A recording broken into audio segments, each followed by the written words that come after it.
About 30 miles northwest of Austin is an archaeological site that proves that people lived in Central Texas around 20,000 years ago, a lot longer than previously thought. It's called the Gault site at the intersection of the Blackland Prairie of Central Texas and the West Texas Edwards Plateau near Florence. The area has reliable water, wild game, and high-quality flint to make tools and weapons. Over 2 million artifacts have been collected from the site and are now being cataloged at Texas State University Department of Anthropology in San Marcos.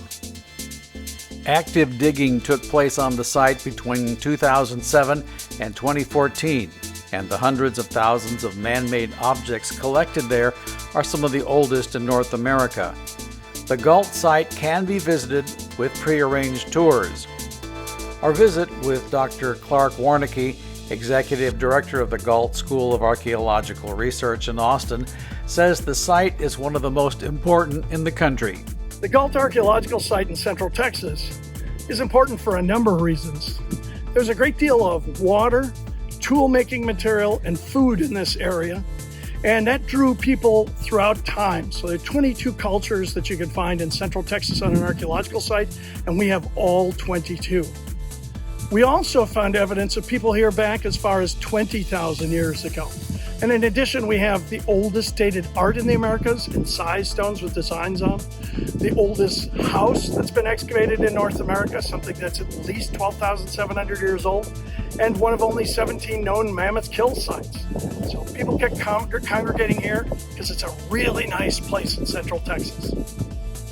Along the way, Dr. Warnecke highlights fascinating lore learned from the many years of research at Gault. How big is an arrow? It's about 30 inches long, big around as a pencil. If I stick this thing on it, how far is it going to go? It's a spearhead. Maybe my toe. That's not an arrowhead. This is an arrowhead.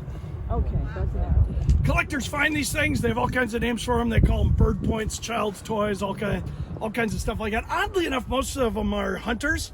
So we send them back to Cabela's because there's 2 aisles in the modern bow hunting section of arrowheads. They got razor blades and doohickeys on it, but guess how big they are? They're this big, otherwise an arrow doesn't fly.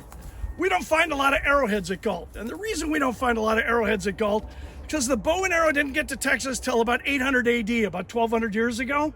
And these, for the most part, are on the surface.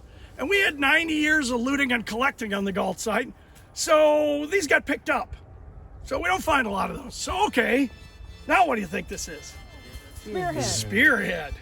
One of the coolest parts of the tour is that findings at the Gault site are shaking up ideas about how people got to North America and when they got here. Who better to ask than a teaching anthropologist, archaeologist? It's a wonderful way to learn more about ancient Texas and enjoy a beautiful afternoon.